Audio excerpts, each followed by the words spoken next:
Okay, I would like to call our regular Board of Education meeting to order. And this evening, we have the privilege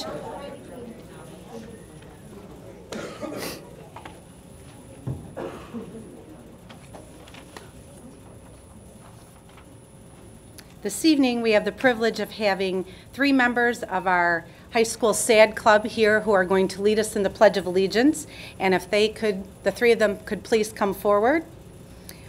We have Carolyn Schweiger, who is the president, Thomas Biafor, who is the vice president, and Mr. Knuckles, are you just a member, or do you have? Trustee. You're the trustee, okay, and Xavier Knuckles, who is a trustee. So we thank them for joining us this evening, and if we could all please rise for the pledge. Back here. Right here. Whenever you're ready, we're ready. I pledge allegiance to the flag of the United States of America and to the republic for which it stands, one nation, under God, indivisible, with liberty and justice for all. Thank you. Good job.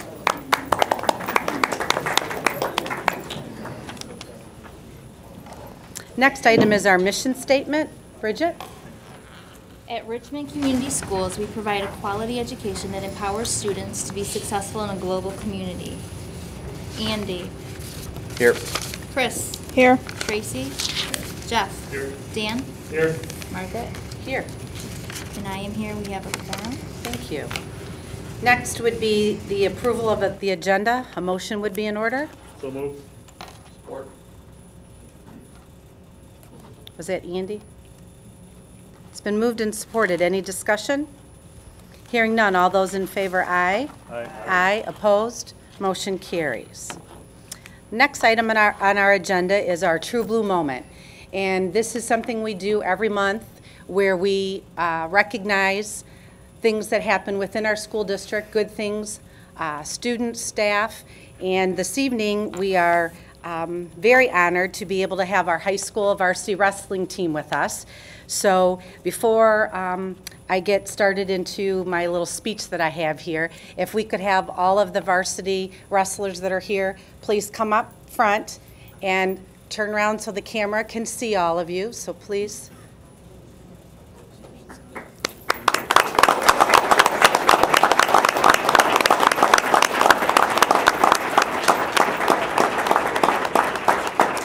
And I see, is Coach Skatska there too? Okay. Was Coach Trend here? Yep. Okay, thank you. All right, now that we know we have everyone here, on behalf of the Board of Education, gentlemen, we would like to congratulate you on your Division III state championship this year.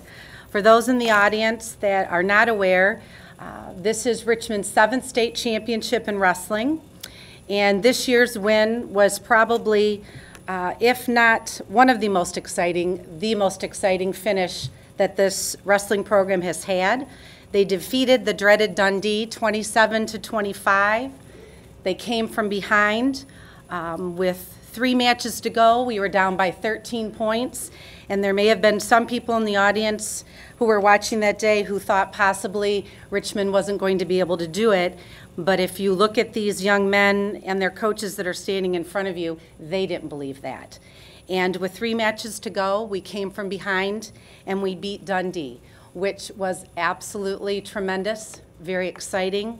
And it's a tribute to what these guys and their coaches do. They work hard. There is a whole lot of dedication that comes to the sport of wrestling. They have to be good students.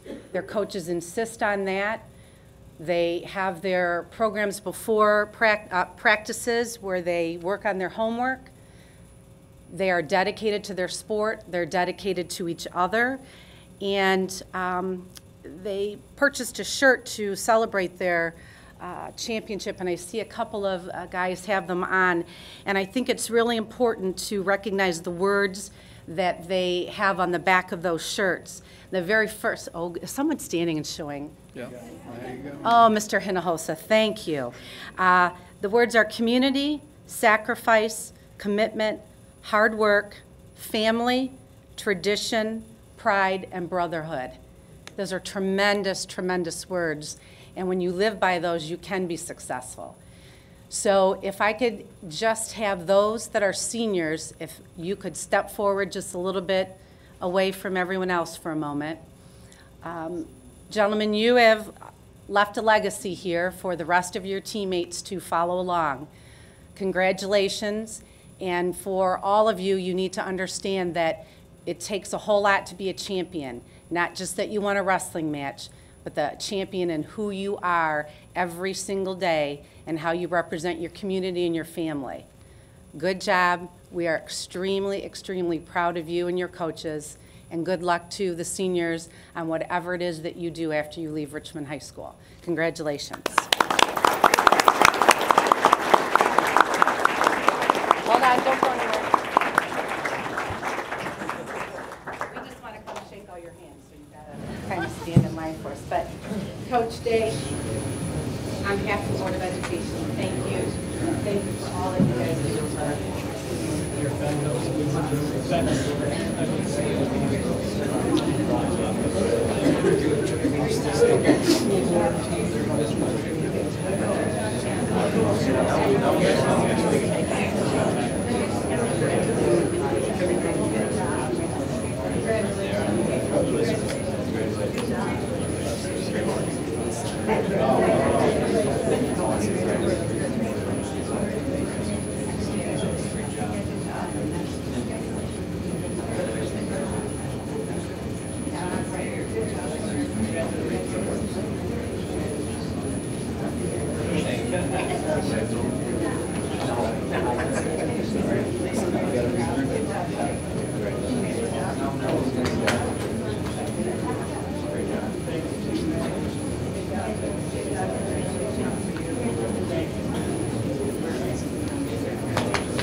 Okay, there they are, our state champions.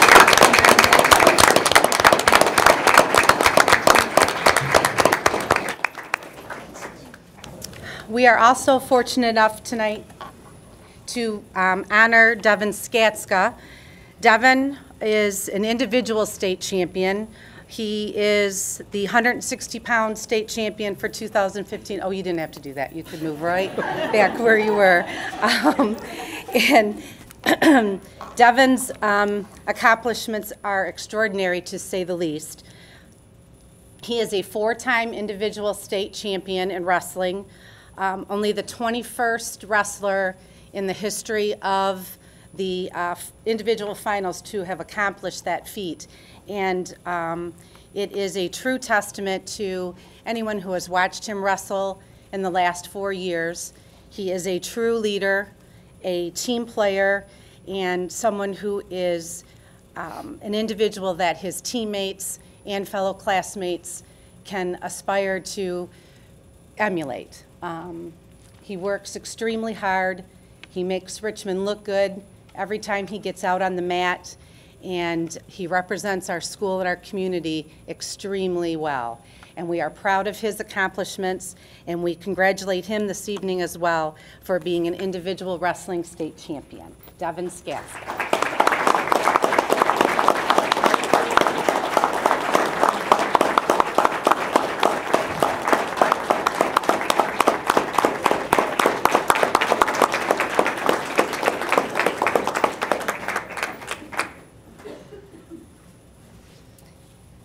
Okay. Well, I will just say, I know that, guys, this is probably one of the most exciting moments to be able to hang out at a school board meeting, but you will not hurt our feelings if you have something more important or better that you would like to do. So you are welcome to leave. Oh, this is where it's at? Okay, well, good for you, but you are welcome to leave. Thank you.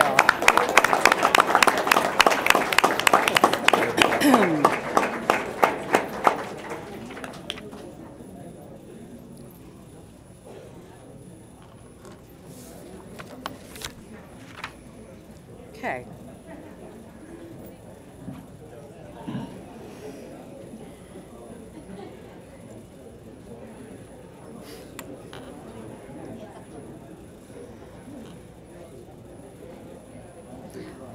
Okay. We are going to move on. The next item on our agenda is our bond update. Mr. Birkmeyer?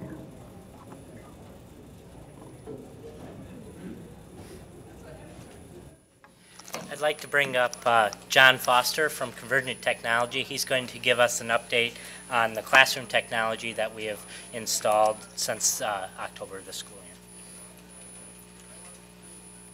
Thank you. Good evening, everyone. We became engaged with the district just about a year ago today, I think it was, or a year ago today, but a year ago.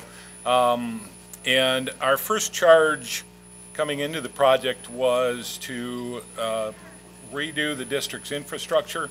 And the infrastructure included all of the low voltage cabling across the district, all of the network equipment and reinforcing the wireless, and also putting in new servers and storage, data storage for the district.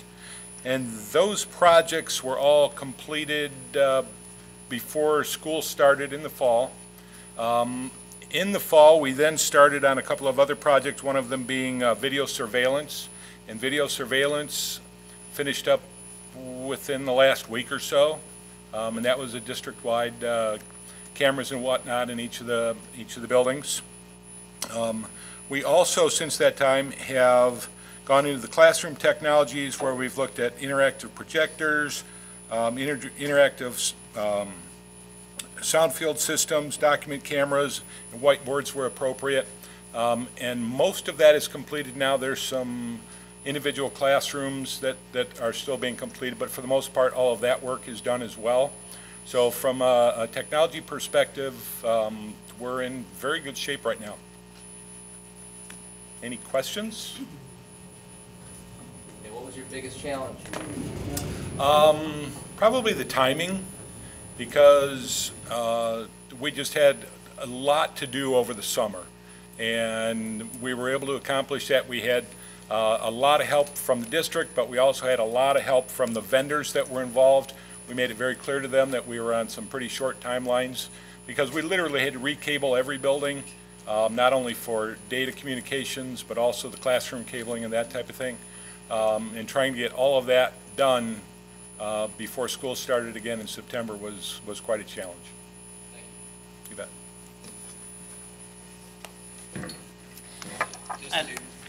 Just to add to that, the swipe card system that was also approved by the board, that should be finished by the end of mid next week.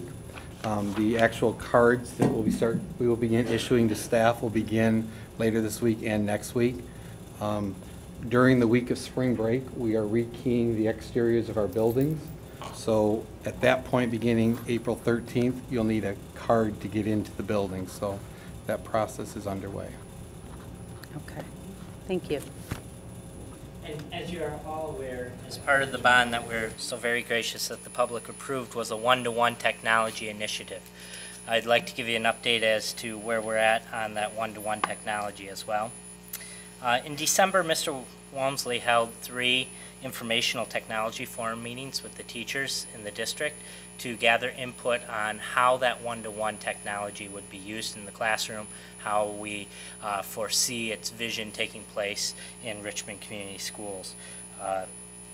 At that time, we gathered the input and we went back and looked at what all the teachers saw and how it was going to truly affect curriculum in Richmond. And based on the input from those technology forums, the district has decided to pursue a laptop device for our students in grades 3 through 12. This device will allow for the most flexibility in use of the technology that the district currently has, so we can maximize our resources with software that we already have available. For our K-2 classrooms, we'll be looking at a classroom solution that may include laptops within the classroom, or we are looking at some other options that can most effectively fit the unique needs of early childhood education at that point. So we have not selected a specific device for K-2 at this moment. It is our intent that the devices will go home with parents, with the students in grades 3 through 12. So with that, we as a district right now are working through many of the policies and trainings that we need to offer students, teachers, and how the devices need to be handled, what's the best case, and what we're looking at. Our current timeline is based on the TRIG 22I grant. Last year, we purchased all of our district computers for the teachers off of the 22I grant, and if you remember, we had a significant savings by doing so, and you actually receive an incentive by purchasing the computers through the grant. We forecasted our laptop devices. Since we're following that grant timeline, we do not have the specific device name or type available, but what we do have at this moment is base specs that at minimum the grant will, the vendor that's awarded that laptop will meet. Our device will be announced at the 4/15 board meeting. At that time, we'll be bringing a package to you with the actual device that we're looking at for approval. And then we plan on submitting, we'll announce the device then. We'll plan on submitting for a purchase plan for board approval at the May 26th board meeting. Any board policies that might need to be changed, along with any technology policies that we're going to be working with students, along with the plan for training for students, and hopefully our rollout plan at that point, will be presented at the June 8th meeting for the first reading. Devices will be prepared over the summer. We're looking at the best way to do that right now. We'll probably be bringing in a company to help image all of the devices for the first time out. And inventory them in our Destiny library management system that we currently have as an asset to the district. And then student training, orientation, and handout will take place in late August to early September. We're looking at an opportunity where maybe we can do an orientation with the students, a training with the students, and also orient them in the buildings with their schedules at that time. Questions on the schedule for the one-to-one technology? Is the idea, this schedule, the 13th meeting, the May meeting, and then in June, that everything will fall into place and we will be ready to use them for the fall? We will be ready to use these devices for the fall. We're working through the logistics of those right now. We will be purchasing them through the TRIG grant, which gives us a specific window in which we have to purchase them. That's why the timelines line up like that. So we're working through the actual logistics now, and we're looking for the fall at the beginning of the school year after the student training and orientation for the devices to be handed out and used in the classrooms. We also have teacher training. We have worked into our Title II grant some training this summer. We're hoping to offer to teachers to help orient them with the devices and find ways to integrate them into the curriculum. And when you were talking the K2, not selected yet, but if I missed what you said, I'm sorry, but that process is happening, and it'll be everybody, K-12. Yes, that process is happening. We're talking through, we have to schedule some meetings with the K2 teachers to see what is going to be most useful for them in the classroom, what's going to be able to work with their curriculum the best and work with the early learners at that age. So we're going to work through that process.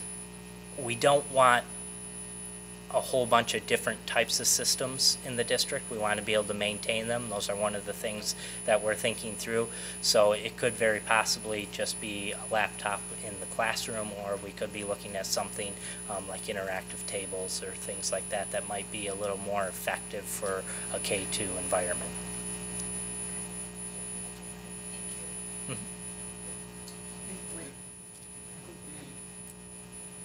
When we first started talking about the one-to-one, a lot of the talk was on the iPads. You know, we went and visited surrounding districts that are using them. What was the difference between, why is it moving more towards a laptop?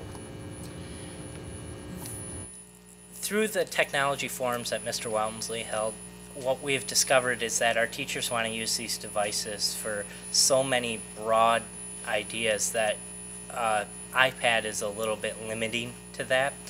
If we're able to use the laptop, not only are we able to cover that broad spectrum of what teachers want to do, we can also maximize some of the technologies that we already have in district.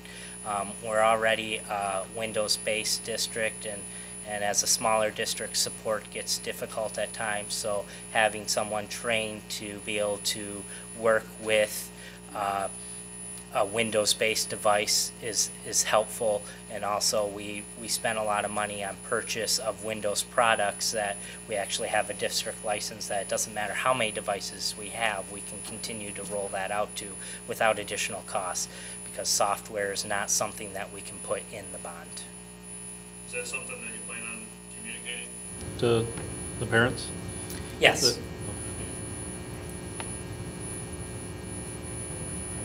And just about further about staff training, is there any way for any of that to happen at the end of this current year so that they could have time to digest a little, so that it's not all crunched before? Yeah, the windows aren't set as to when that's going to take place now.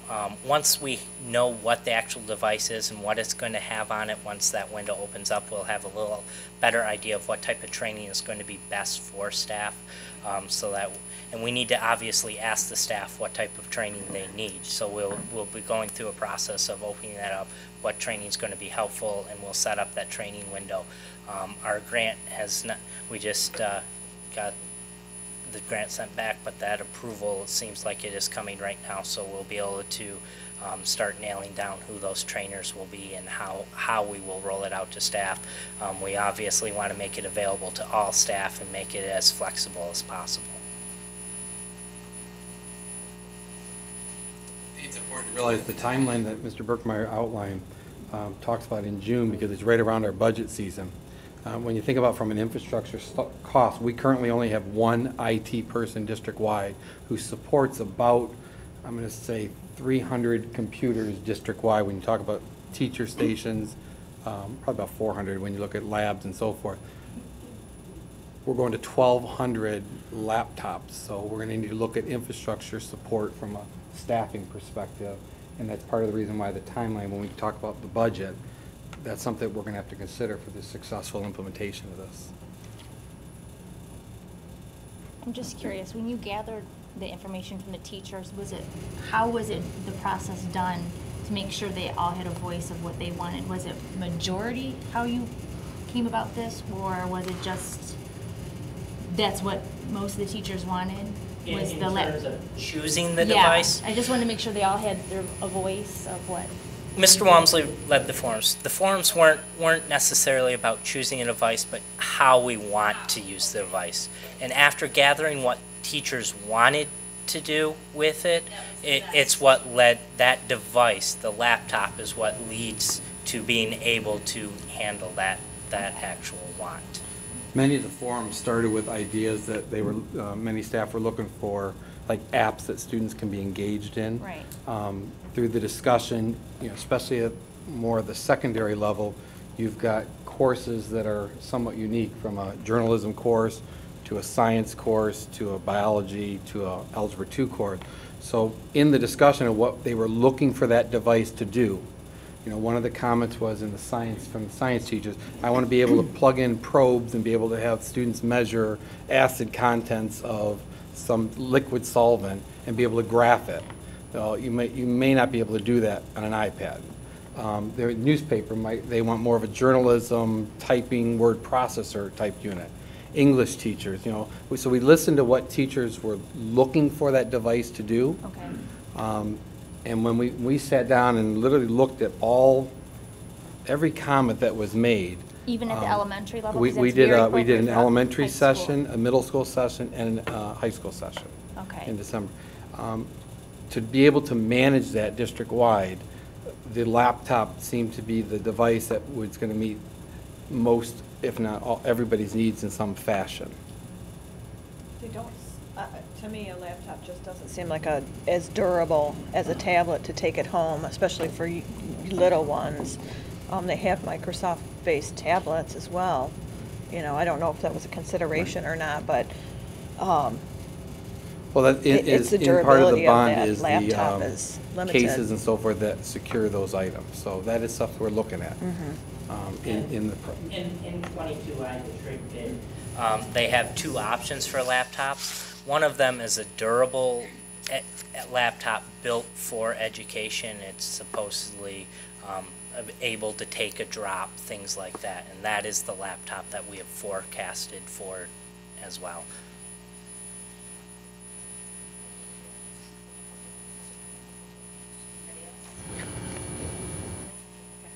Thank you.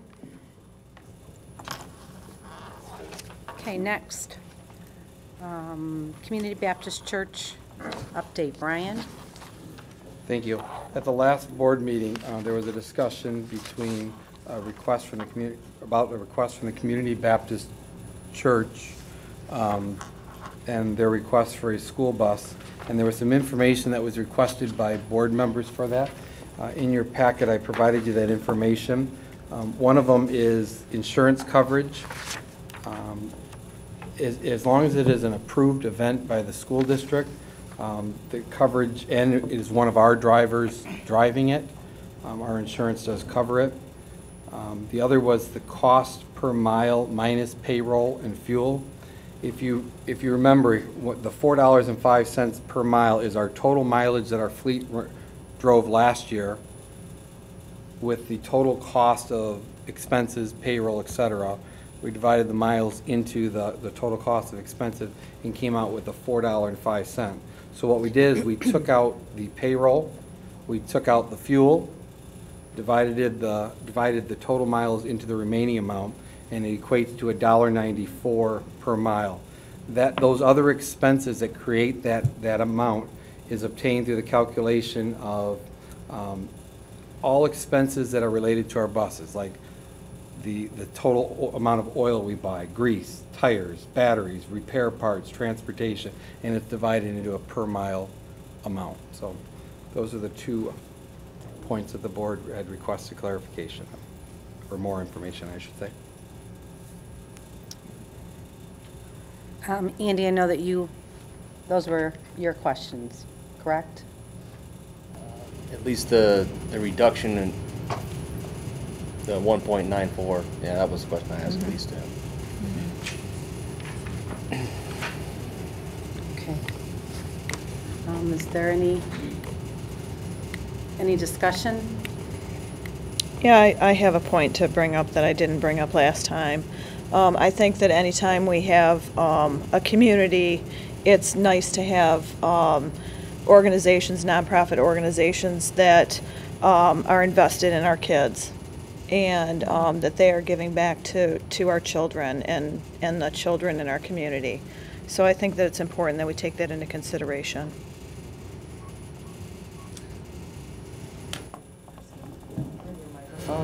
Down, so, yeah, awesome. That's okay, it's all right.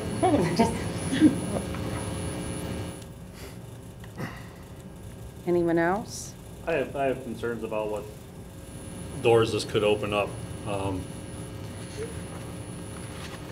I mean, church or not, basically what we're saying is if I wanted to get a group of buddies together and take a bus to a Tiger game, what this is saying, if we all chip in at $4.05 a mile, I can take the bus to a Tiger game. No, if you look under the policy of the non-routine use, it has to be under a specific school. It has to be under the guidelines of state. You can't do that. That would not be This isn't for the appropriate. school though. But it is part of, it can be board, we can approve it. It's non-routine, but it has to be within the, if you look at the policy of the non-routine use of school buses, we can approve this if we wanted to. It's up to So us. we can't approve somebody using it for a Tiger game? It's specified in state law. I don't know, would be going to a Tiger game, I don't know what that means in it. So the Boy Scout troop? If I was the leader of a Boy Scout troop, I Yeah. could potentially. I think Boy so, or Scouts? if the Yeah, Little that is League wanted to nonprofit use it. organization. I believe that would be appropriate, yes. It's based on board Nonprofit. approval. Tiger game, I don't think that's appropriate use of. Well, if I was taking a Boy Scout troop to a Tiger game, I guess is what I was, it's not just a group That of would be friends, appropriate. I guess is the example that I was using. That would be fine. It's a nonprofit organization, yes. I mean, as it says in our backup, the primary purpose of school buses is transporting students back and forth to school and to school events. When the taxpayers approved the bond for new buses, I don't think they were expected the buses to be used for groups other than school-sponsored organizations. I mean, where does it end? To me, it's not just buses. I mean, then you're gonna allow people to use these laptops that we're purchasing for one-to-one? Because, you know, I wanna have a party with a technology party for my 6-year-old. We actually will allow them to use the media center. They can rent that. But I don't wanna use the media Area. center, I wanna do it at my house. So I wanna take. But or- the difference is That's that's a a facility difference. use. This is equipment use. So, And if we're talking about equipment, then I wanna use the golf cart that they use for football, I wanna use it for Good Old Days weekend. That's So- posters. I think we're taking it out of context. Let's just look at the situation that we have. Let's not go into the future. Let's look at the situation, how it is presented. But I do think that it's a precedent-setting decision. But So we've whatever done we it in do the with this, past, it and- no, potentially. we did That it, was we did it. it one Do that. time in the past. Let's make that really clear. It was a one-time deal in 2011. But it One continues time, for just, 5 it was a one-time deal in 2011. The board voted one time for use of the bus. That- No, hold on, please, because hold on. So, we haven't been doing it, so that's not correct. One time we said we offered out the bus. Now this, Continued, though. but it did not continue with board approval. And that is what I'd like to address. I would like to thank the Richmond TV for making this available. And we have church members who are here this evening after watching 2 weeks ago the meeting. And I would like to ask the question, because what you raised there, Mrs. Telto, is not actually true. I would like to ask the question, can you please give me an explanation as to why I would have ignored the Richmond School Superintendent's letter of permission with the attached policy? Right. You said I should have known. I will absolutely answer You said that I for you. should have known that I should have come before the board. No, well, what I said was. So I would like to know why the superintendent's letter with the policy, why Because the would I not superintendent doesn't trust? have the authority to override board policy, not and I answering explained the that to you last time. That's not And answering what the I question. said to you, Pastor Wise, was that in 2011, the board voted a unanimous vote, and I was Right. sitting on the board at that time, Right. for use of that bus for a specific period of time. my And that question is the is, truth. That's why- not something that I My made up. question is, and this is what I'd like the answer to, Okay. why would I ignore Dr. Linda Olson's letter on Richmond School's letterhead saying, and I showed it last month, I have it right here, why would I take Dr. Olson's letter from the schools and ignore her and say, actually, I'll still go to the board? Why would I disrespect the superintendent? No one was saying you disrespected anything. I said it was unfortunate that Dr. Olson allowed that to happen for the next years. Did not say anything with respect to you. I said with respect to Dr. Olson allowing that to continue to happen. But you can't say that this hasn't been done, and you just stressed it again tonight. No, we only allowed it one time. That's right, that's correct. But that is not correct, because then you're Well, saying. but it certainly I is understand- correct, I because understand that, but I I'm want that speaking to on be- behalf of the Board of Education. And Pastor Weiss, I'm just going to ask you that if there is anything more that you want to say with respect to this, otherwise, you had your presentation 2 weeks ago, so I'm going to have to ask you to sit down. But I really need to make it clear that when I'm saying it was not allowed by the board, that is a true statement. And I did not say at the last meeting that you did anything wrong. I said it was No, unfortunate. you just said I should have known to come back. I said it was That's what I'm unfortunate that Dr. Olson allowed that to happen. Right. That puts the Board of Education in a bad spot, as it could have put you in a bad spot as well.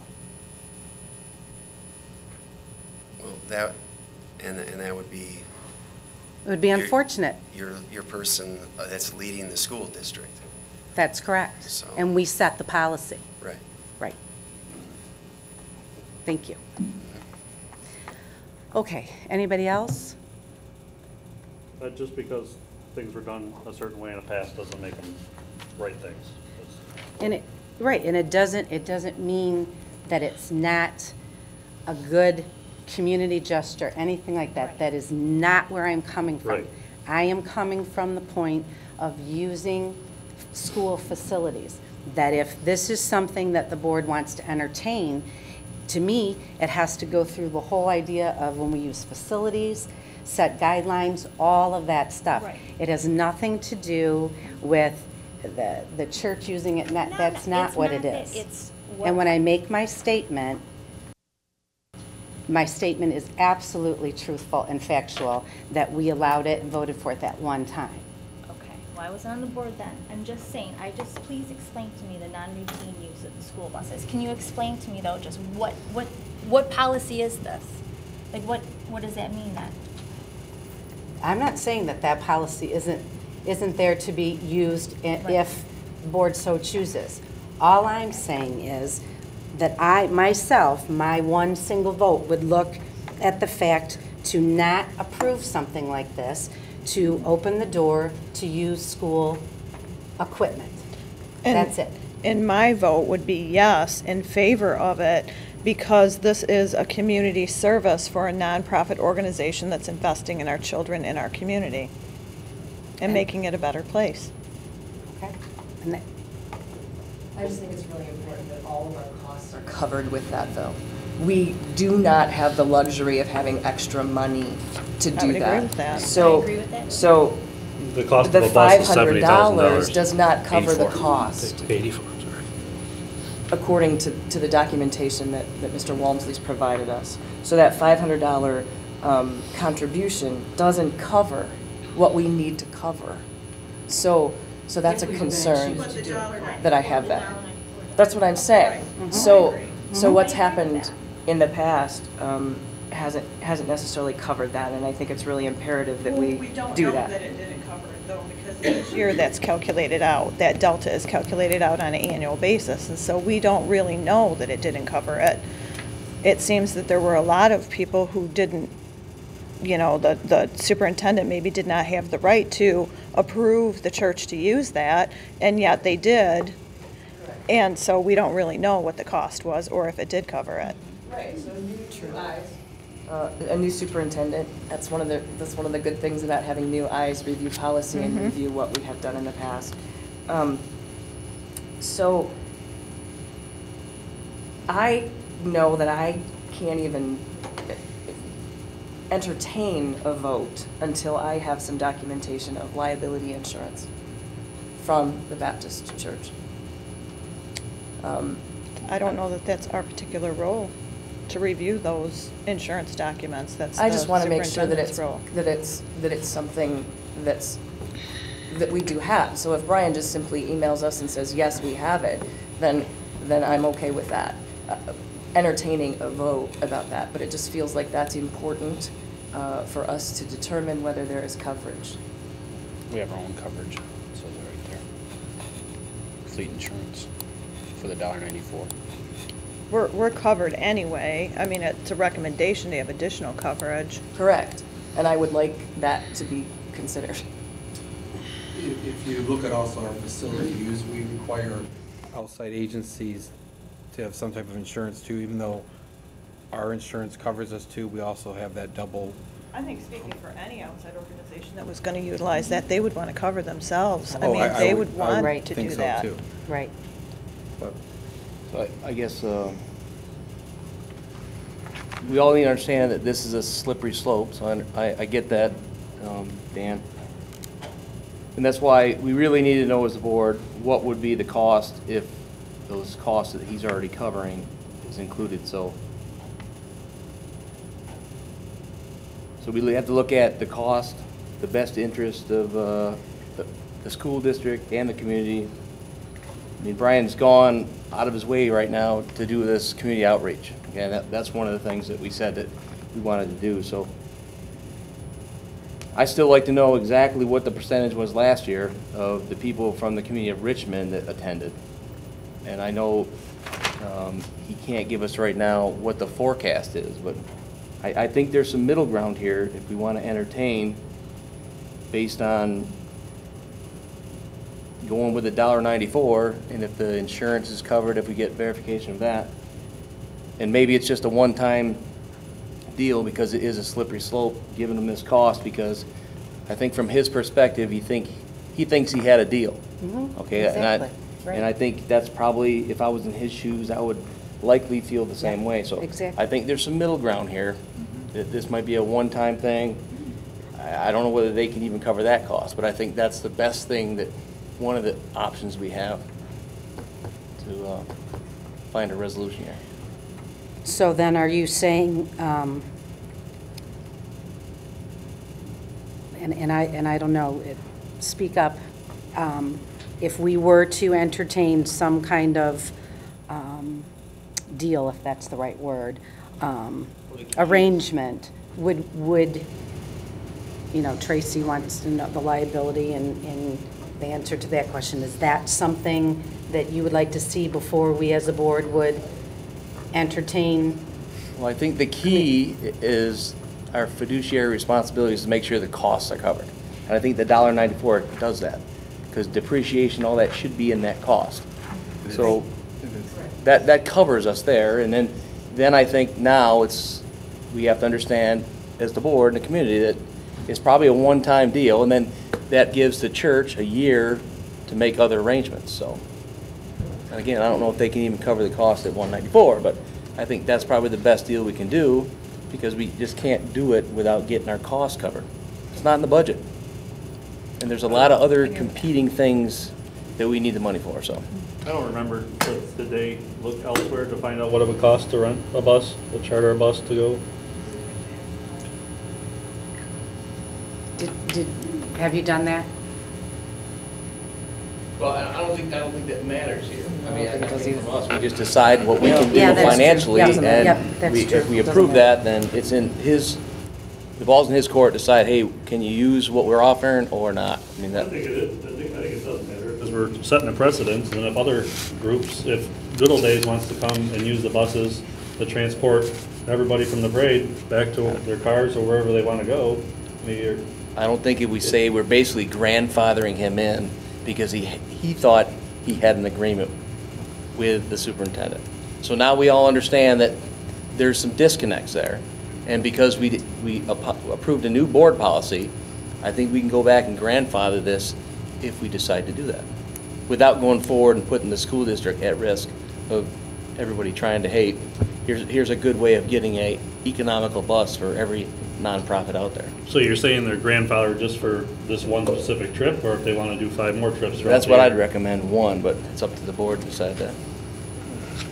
I don't know what the difference is if we're meeting our cost on the mileage usage, even if the Good Old Days, if they're a nonprofit organization and they have a bus driver that works for the school district and they have an insurance policy like that, and it's servicing our community like that, and they're going to provide it back in a good condition, and they come before us to get it approved, I'm not sure that that is such a bad thing to do as a community service event.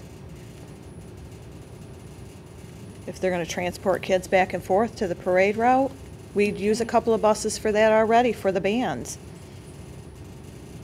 Those are students. Well, I understand that, but there's some students that are doing academic work. There are some students, and day. even the Board of Education walked in the parade last year. And there's some other students and other organizations in the area that are taxpayers as well, that might utilize that. I guess we do just have to always consider wear and tear and what the buses are actually for. Right, and I that just think covers we have to wear and consider tear that. on the bus. And that we know that there's a specific start and end time to bus use. We know that we only have a certain number of years, and that's continuing to try and be stretched over time. And so, okay, we can hope. We can hope that it does. And how many added-on things, potentially, can we not handle? I mean, I know we don't know that, right, into the future. If we managed in fear like that all the time, we would not have a wonderful school district like we do now.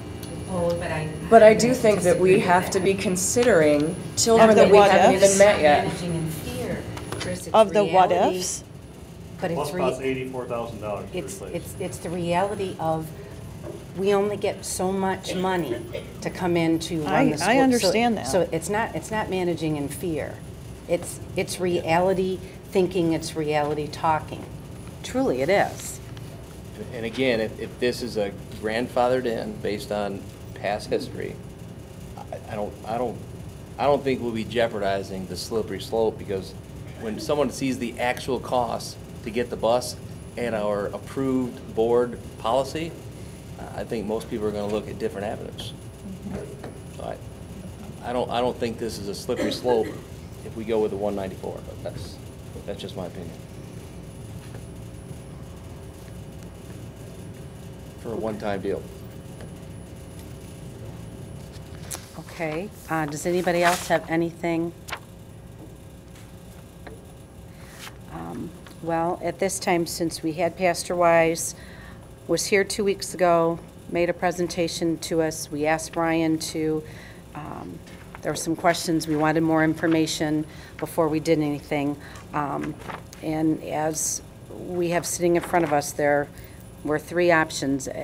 Is there anyone sitting at the table that feels that they would like to act on this now? And if that is the case, you could come up with a motion that fits whichever one of the 3 categories, or we do nothing. So are we in agreement that we have the insurance coverage? Is that covered? Are you happy with that, Tracy, or? No. I mean, I don't think school district liability insurance should be the only thing that's relied upon for these kinds of events. No. Because it's not a school event. Correct. Right. That the bus is being used for. Correct. I think that's valid.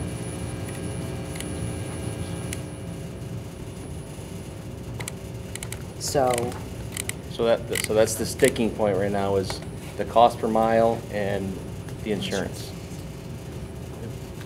In Pastor Wise's original letter to me, it does say that they would provide a certificate of liability insurance so that the insurance is covering the trip on the original January 13th that's what we letter. had at the last meeting, I think it said that, So correct? I'm making the assumption that's still holds.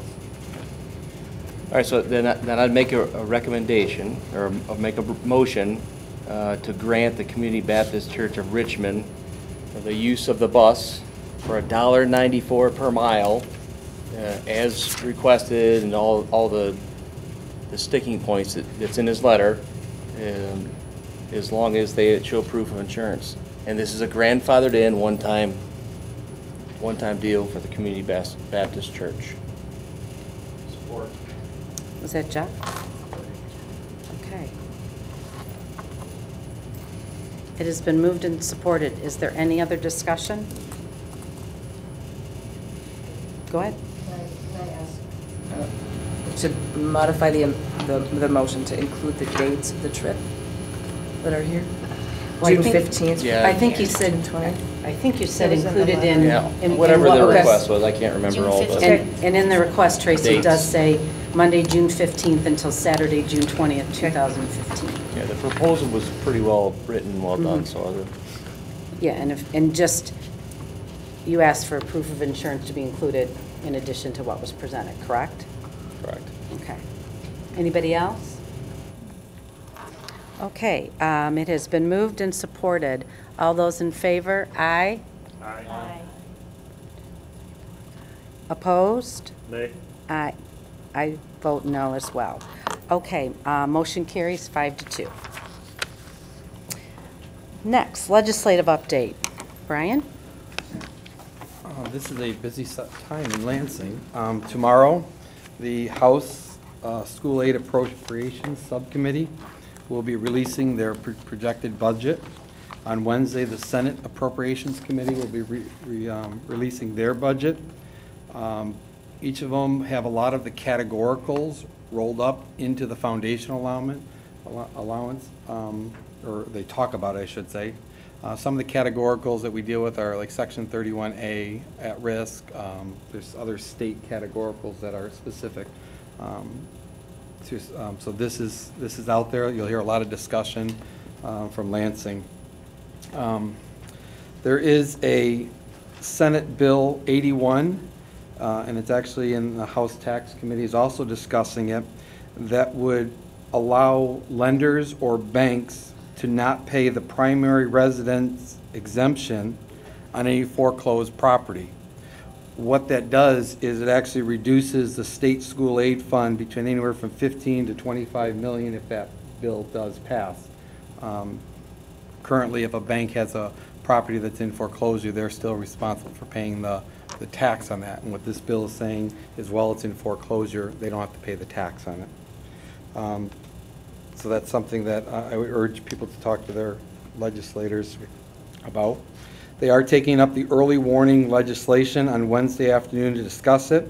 It includes 13 trigger points that would require schools to complete periodic reporting. One of them is that we maintain a fund balance of a certain percentage, but if that passes, several districts in the state of Michigan would now be considered under the early warning system as having this additional reporting. The third grade reading presentation in December, you heard about the legislators wanting that any student who does not pass a proficiency assessment be retained in third grade. On Thursday of this week, the House Education Committee will be receiving a presentation from the former Governor Jed Bush's Foundation of Excellence in Education and the Education Trust Midwest on third grade proficiency. I will be very interested in what this presentation reveals regarding third grade proficiency levels.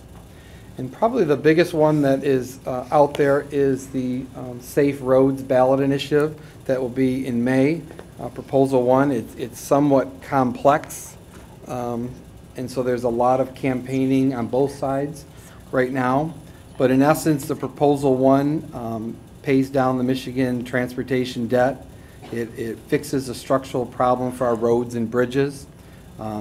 It protects and increases funding for the K-12 education. I say increase, it doesn't mean it's going to come in at the local level, because it's still community colleges, and K-12 would be in one pot still, if you will, of money. And it provides some tax relief to low-income citizens. I will be sending out later in this week a letter to the community, all the students, regarding just basic facts about this. Doesn't say one way or the other, but I encourage all the community to look at it, do your research on it, and look at what's in the best interest of your family, your community, and your child. So with that, that's the legislative update. Thank you. Next, items of interest from members of the board. Tracy, do you have anything? I have a few, and I'm going to continue along in that same, the same place of Lansing. And I don't think, Mr. Walmsley, I don't think I heard you talk about the governor and the governor's interesting move that happened in the last week or so. And his decision to remove the Office of School Reform out of the Michigan Department of Education and place it in his office, which essentially lots of people believe was a very, very political maneuver on our governor's part, because the State Board of Education made their decision this last week on who is going to be the new state superintendent of schools.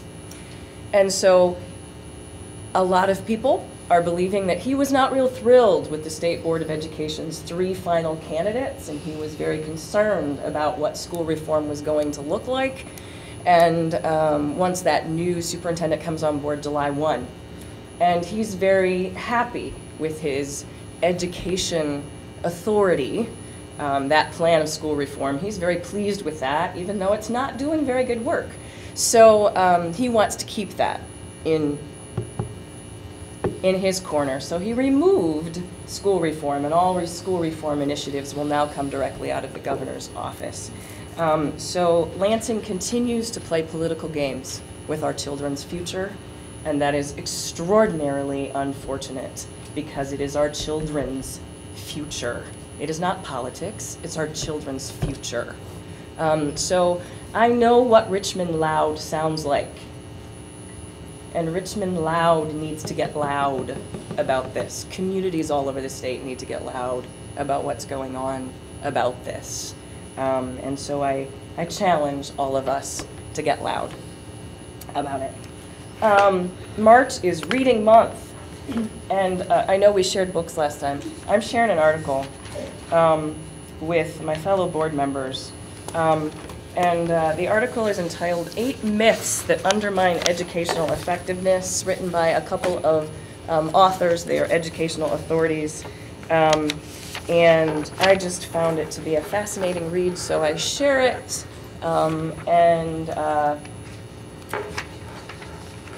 There are lots of myths that a lot of the leaders who are making decisions about education at the national and the state level, these myths they believe in, and it's fascinating to me to read educational experts kind of debunk those myths. So I'd love for you to read it, and we can have feedback with one another about it. Moving on to Education Foundation information. If you are interested at all in $1,500 going into your pocket, I have Education Foundation raffle tickets that are $20 a piece. If you're interested at all in that, we are having this raffle. The raffle will actually take place on April 17th at an event that will happen here at the high school, in the auditorium, in the art room, in the band room. We are calling it Enrichment 2015. It will be an event that will showcase visual artwork, performing arts, of students in this district. There will be a silent auction of visual artwork. There will be performances by students. There will be local restaurants. We'll have food available. And for those of you that don't know what the Richmond Education Foundation is, we are a nonprofit which in the last 2 years has given over $2,000 at least, if not $5,000 worth of scholarship money to graduating Richmond seniors, and $7,000 or $8,000 worth of grants to teachers to do good things in their programming in their classrooms. So, yeah, so that's my information. Thank you. Anyone else? Yes, March is reading month, and I wanted to thank Ann Durst for having me as a guest reader today. I hope that you guys are able to do that as well. It was a lot of fun. Kids say the darndest things, so it was fun to learn all about their parents today. So thank you very much for the opportunity.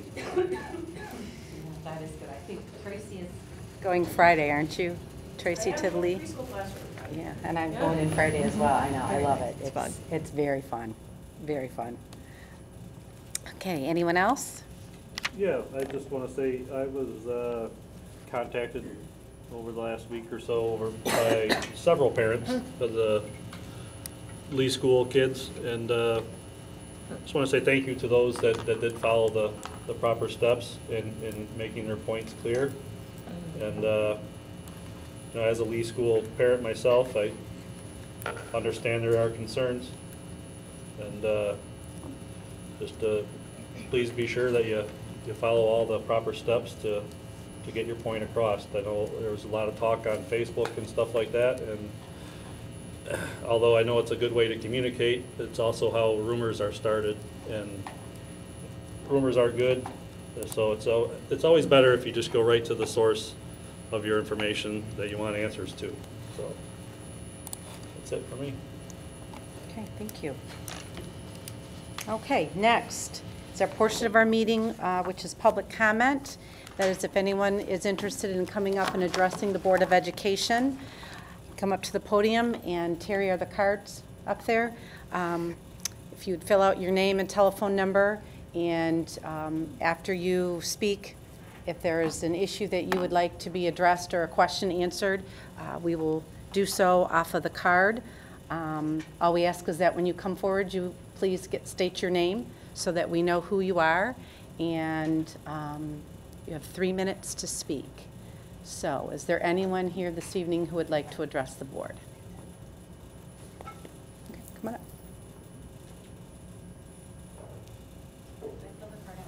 Yep, well, you can just tell us who you are, and then you can fill it out when you're done. That'll work. My name is Pam Stafford. I have a second grader at the elementary school. I guess I have to make it official. Yes. It's too tall for me. And I think there should be the card up there, Mrs. Stafford. Is it just a green? Is this good? Yes. Okay. Just to kind of give an introduction as to what happened. For years, my daughter's been involved in an accelerated math program that's been offered through Lee Elementary School. And this year it had changed. Under my impression, it was covered under the eSparks program. So one night I'm sitting at dinner a couple weeks ago, and I said to my daughter, "How was school today?" "It was good." I said, "So what'd you do in eSparks?" And she looked at me and she goes, "I'm not going to eSparks anymore." I said, "Excuse me?" She's like, "Yeah, the principal put an end to it." I said, "Really?" So I took the proper steps, and I contacted my daughter's teacher, and I asked her, "Is this true?" And she said, "Yes." And I said, "Well, were the parents was there any plan to notify the parents of this abrupt stop?" And she didn't answer me. And she said, "You need to call the principal," which I did. So that's just where I'm starting from. So that's the intro there. So I'm here tonight to speak on behalf of all of the parents who have accelerated students, which are students that are achieving above their current grade level academically at Lee Elementary.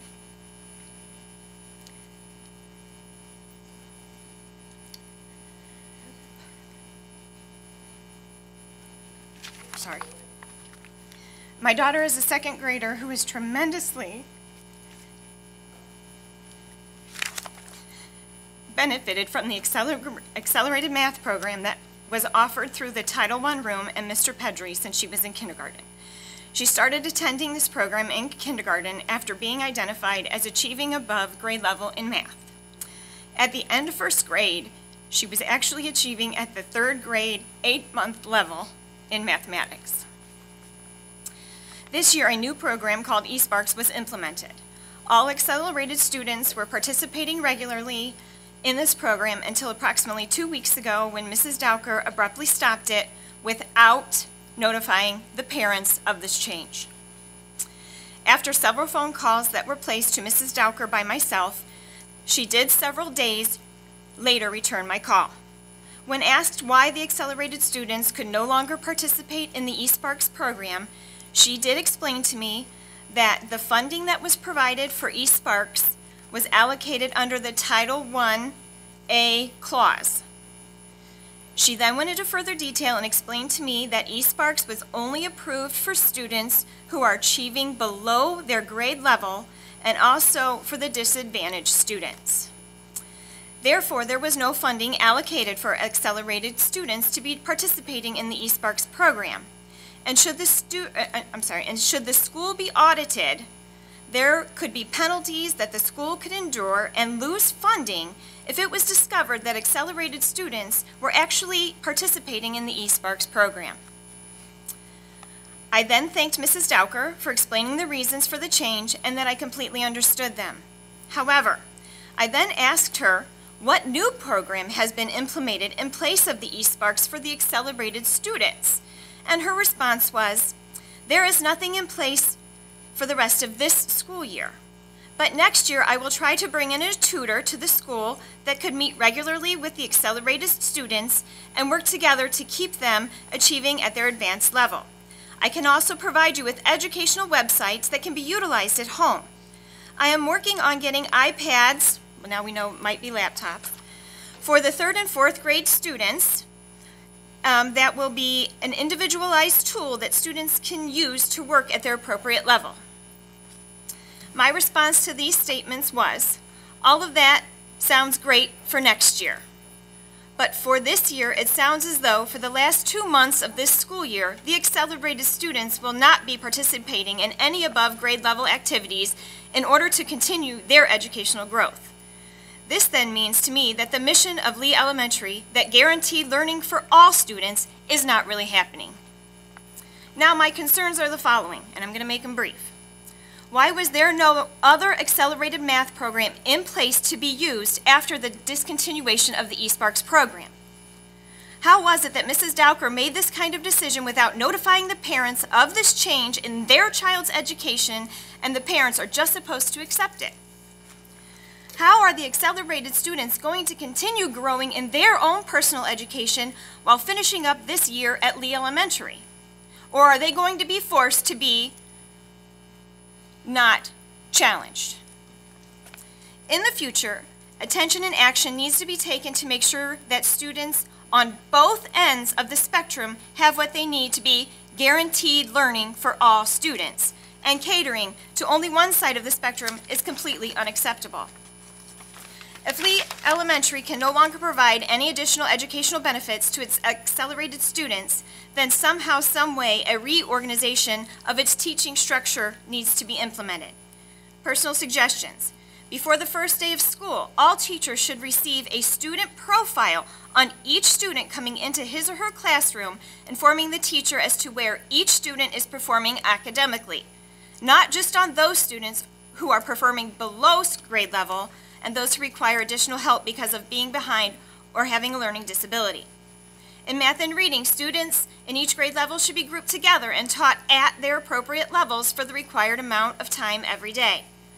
Every teacher in that building is certified to teach K through 8.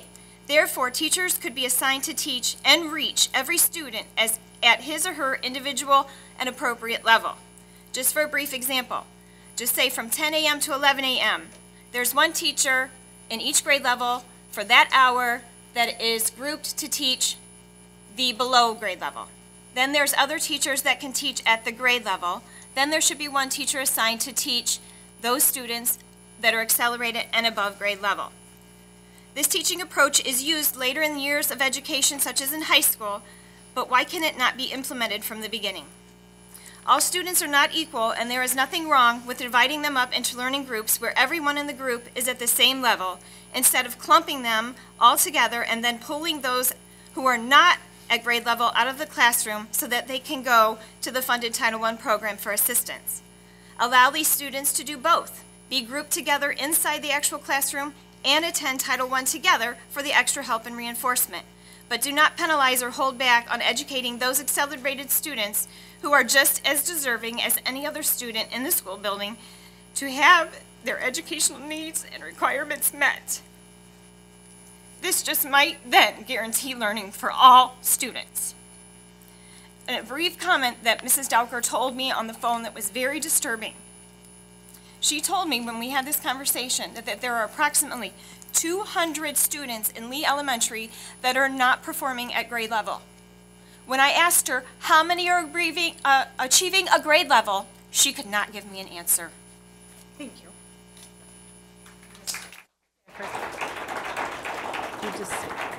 You can fill all that out and then just hand it to Terry, the secretary, at the end. Okay. You're welcome.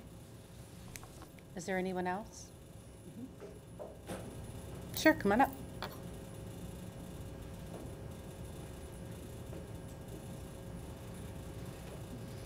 My name is Sarah Gillis. I have a preschooler at Lee Elementary. She's in the 4-year-old class with Miss Corby and Miss Miller. So my concerns are more for moving forward. We haven't registered her yet for kindergarten in Richmond, and because of some of the concerns I've been hearing, I did talk with Ms. Dowker, and I did some research to see so that it wasn't rumor-based. So I did write a letter that I want to read. My letter is more for moving forward, and it's geared more towards solution-focused to come up with compromises to hopefully figure some of this out. Okay. I am writing in response to recent knowledge that the students of Lee Elementary are now required to have adaptive test scores posted somewhere in their classroom, and which I learned is either in a folder or a binder or their cubby or their desk throughout the school year. Although this may seem like a minor request of a student, one that may even benefit them by motivating them to work harder to achieve a better test score, I believe that there are some important areas that have not been adequately addressed. I understand there is hope that exposing a child to his or her test score will help them work harder to improve that score. Although this style of motivation may work for some children, I strongly disagree that all children will respond with the same enthusiasm. In an environment where there can be so many varying education styles, I believe it is naive to think that this will be beneficial to and subsequently enforced upon all students to adhere to the same standard in this case. As parents, we know our children. Although they do spend a great deal of time in the school environment, we have been there since the beginning, watching them grow into little people, developing their unique personalities, and observing what conditions they function best in. It is my belief that a parent is the ultimate expert on their own child, not an educational institution. That being said, shouldn't I then, as the parent, be able to discern what will either motivate or cause my child undue distress? My first question may ignite more of a legal debate. However, I have to question, if a student completes a test, who owns those test results? The child has put forth all of their time, effort, and knowledge, not the school. So as the guardian of my minor child, I would say the parents. The same might be said for an art project initiated by the school. Does the school own that artistic creation, or does it rightfully belong to the student? As a parent, I would argue that I should have a say if I believe my child should be required to not only post, but be frequently exposed to his or her test score. Under the Family Educational Rights and Privacy Act, it indicates records are private. This prevents schools from posting test scores so others have access to them. I can only assume these laws were put into effect by well-intentioned, educated individuals who understand displaying test scores to children not only increases the risk for bullying to occur, but has the potential to psychologically and emotionally damage some children when they see that their score might not be as high as their peers. One may also assume students who do not perform as well as their peers may be at a greater risk for bullying, especially if their peers have access to test scores. Although this is certainly an area of concern, there is another population of students who may be going unnoticed in this regard. Students who are high academic achievers are also at risk for bullying. In an article published by Purdue University, it indicates all children are affected adversely by bullying, but gifted children differ from other children in significant ways. Many are intense, sensitive, and stressed by their own and others' high expectations, and their ability, interests, and behavior may make them more vulnerable. Additionally, social justice issues are very important to them, and they struggle to make sense of cruelty and aggression. Perfectionists may become even more self-critical, trying to avoid mistakes that might draw attention to themselves. In the same article is also noted, it's also important to remember that although cognitively these children are advanced, physically, socially, and emotionally they may not be. They are affected by teasing and aggression, as other bullies' targets are, but also somewhat uniquely and possibly more intensely. I know some may argue if test scores are posted inside a student's desk, they are concealed and private enough to cover any legal action. This may be the case. However, applying logical thinking will tell us kids can and will obtain this information regarding their peers, which can later be used to target kids who are either under or overperforming academically. And I believe it would be naive to think anything to the contrary. In addition to the increased risk for bullying to occur, another concern we are faced with is the idea of learned helplessness. For those who may be unaware, learned helplessness is defined as a dysfunctional condition that keeps students' self-confidence extremely low and perpetuates their perception that they are not able to cope successfully with academic demands and school challenges. This article also illustrates the idea that when someone is led to believe effort is the key to success, or improvement in this case, those students who do put in extra effort and do not, for whatever reason, achieve a higher score are more susceptible to developing learned helplessness. By third grade, the child already has an optimistic or pessimistic style of looking at the world. Knowing our children are still developing their belief systems regarding the world, are we in a hurry to make them face their successes and failures so frequently at this point in their life? Continued failure despite effort can plant the idea in a student's head that effort does not always equal improvement. The problem then is that children generalize this way of thinking to all areas of life. I would like to state that I do believe the best intentions of the children are everybody's priority. I am questioning, however, if the current concerns I have addressed are being taken into account. I understand the school recently initiated a school counseling program that is data-driven. I am very open-minded to hearing about research studies that have been conducted to support the idea that children having constant exposure to a test score will help them not only academically, but socially and emotionally as well. I understand Richmond Community Schools is making academic success a priority, which is commendable.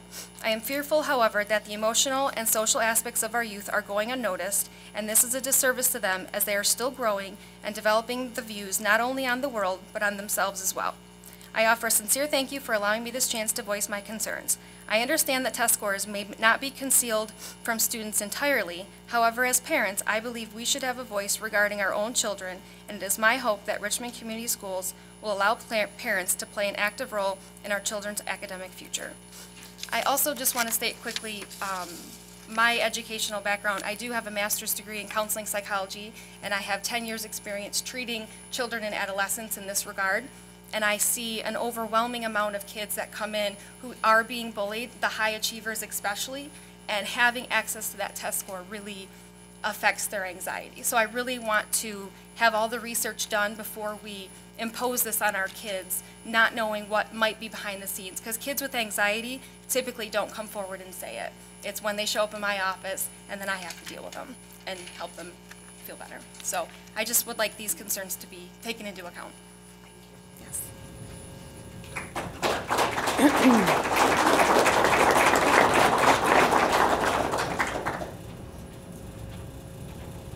Is there anyone else?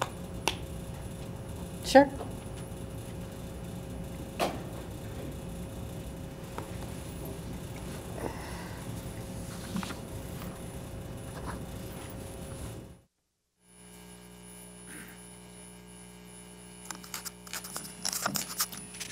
My name is Bob Westerhoff. I'm here tonight as a husband of an educator in Richmond Community Schools, a friend to many teachers, well, at least I hope I'm friends with them, and I know many families in the school district also.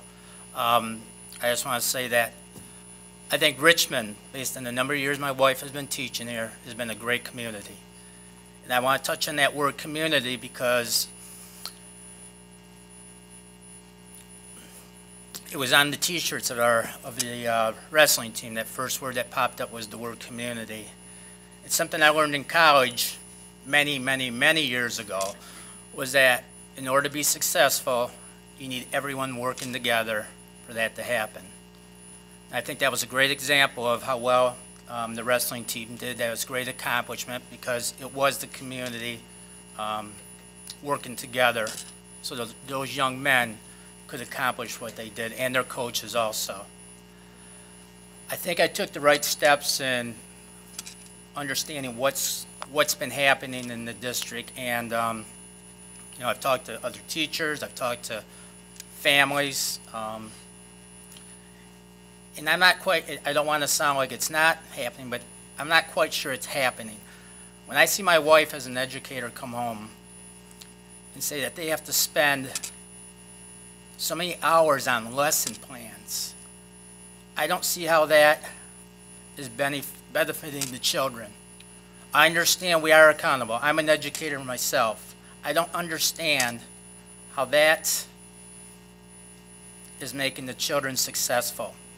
Again, I understand, yes, we do have to be accountable. Everyone has to be accountable. But those are things that I don't see. I understand what's going on at the state level, and obviously public education is, I mean, we're getting ripped on constantly. That's why I think it's even more important that we do come together as a community. Everyone's working together. I wanted to start out by saying I would not want any one of your jobs. I know it's very difficult. I would never want to be a superintendent. I would never want to be on the school board. Unfortunately, I'm at a point, I think a lot of people are at a point, we don't want to be educators anymore because of all this pressure that's put on us. And again, I can't emphasize enough how, yes, we do have to be held accountable, but we also need to all work together. And I would just ask that, you know, there's some resolution to what's been going on so that we can, remember, we are here for the children. They're not just a number which Governor Snyder wants them to be based on his state test. And again, as I said, you have great educators in your district, great people, great families, and obviously great young men and great young ladies also, the accomplishments they're making. I just want to end on an article that my wife told me I have to read, so what my wife says I have to do. So it says, I don't know where I would be today if my teacher's job security was based on how I performed on some standardized tests. If they had to spend most of their time desperately drilling us and less time encouraging creativity and original ideas, I sure as heck wouldn't be here. I do know that. This is from Matt Damon, and he is the son of a school teacher. So I just ask that, as I said, there's great families here, great administrators, great teachers. I would just ask that, you continue to work together what's at the best interest of the people that work in this district, and also keeping in mind that we are here for the students, for the children. And I thank all of you for your time, and I appreciate you listening. Thank you.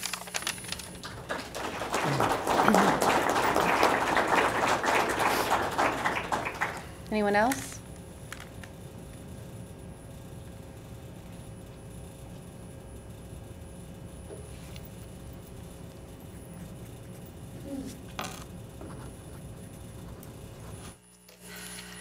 Good evening. My name is Kelly Bolin, and I want to kind of start out by saying I have spoken with Mr. Walmsley about my concerns, and I feel that Mr. Walmsley listened. We had a good conversation. He has the best interest for Richmond students. I feel that his research of Richmond classrooms has been spot on. I feel his message to the staff felt student-centered, responsible, and appropriate.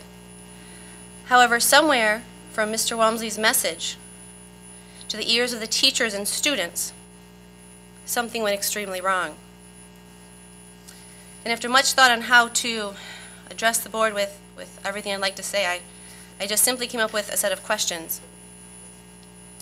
Do you know that parents are not allowed in the lunchroom at Lee Elementary School anymore? That first graders are not allowed to talk during lunch anymore? Children are not allowed to share birthday treats with former teachers or special teachers. That's what my children are telling me anymore. Children were told they were not allowed to use crayons, scissors, or glue in the classroom anymore. First graders were told they were not to wash their hands as much because they're taking too much time away from their learning. Children will not have special treats like movies for holidays, not even brain breaks that are research proven to be effective in the classroom. There's a family that have talked to me that's not going to register their child for preschool under current administration. There's a third grader out there that just this week told her mom she does not want to come to the school anymore. She has to go back to Memphis. There's a disappointed second grader. I heard this story.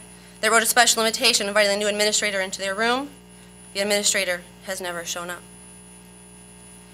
Did you know the current new administrator never stepped into my child's classroom, either one of my children, to introduce themselves? And after asking around, that has happened in other classrooms, not just my children. My child's NDOA scores were posted in his planner, which I'm glad was addressed tonight. I have many issues with that as well. Unfortunately, his scores have gone backwards in the last 5 months. He has a loss of a point. I would expect this to be noticed by administrators and offer him help, but instead he was removed from eSpark, again without my notice, without any communication. Did you know that my child has never been taught at his instructional level in the 3 years he's been here? And after making a request to the current administrator to help him, I was met with a snarky phone conversation, and then I continue with email, and my emails have not been returned. When I asked about a homework policy a few weeks ago, I was told by the current administrator that she knew about the policy and she supported it. I was not happy with the policy. I didn't think it was student-centered, so I further that by going to Mr. Walmsley. He actually researched and found out there was no such policy at all, and provided help for my students to get the help they needed. Did you know that a working parent happened to have a day off and tried to talk with the administrator? And even though she was in her office, refused to meet because he did not have an appointment. Did you know there's a first grader out there afraid to come to school, having night terrors after being yelled at in this office in regards to overreacting to an allergy? Another parent is very upset because an administrator was yelling at a child. This parent walked around the corner and realized it was her own child. The child supposedly kicked up snow while walking in line.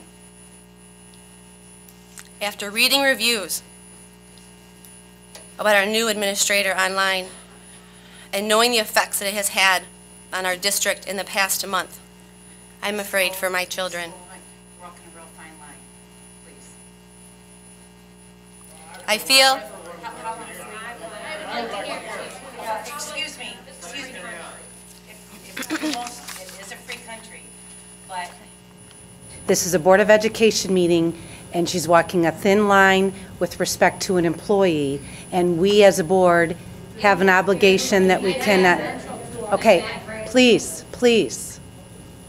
Mrs. Boland, just. I will with conclude. it. Thank you.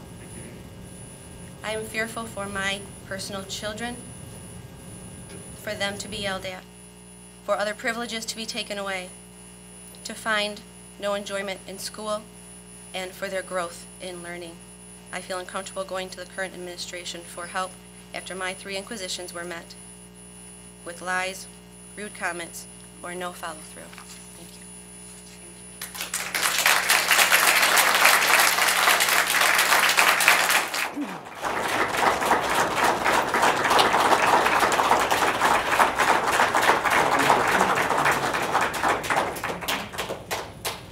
Is there anyone else?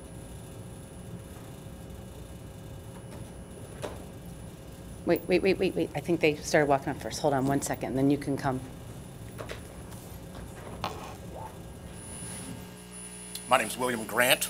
Yvonne Grant, and first I'd like to say we're new in the Richmond community, and we've been very pleased in the last 6 months we've been here with the transparency and the encouragement and all of the wonderful support that we have been given by Mr. Walmsley and Lee Elementary to date.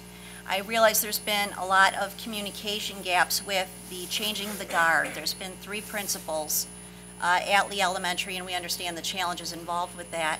And we're not nearly as prepared as some of the previous speakers, so please bear with me. I'd like to say thank you for being so prepared and sharing your thoughts so thoroughly with us. Off the cuff, comments in regard to the agenda regarding the one-to-one technology. I would like to suggest perhaps for your consideration from previous school districts where we were parents. We have a 3rd grader at Lee Elementary now, but at previous school districts, they also implemented tablets and one-to-one technology.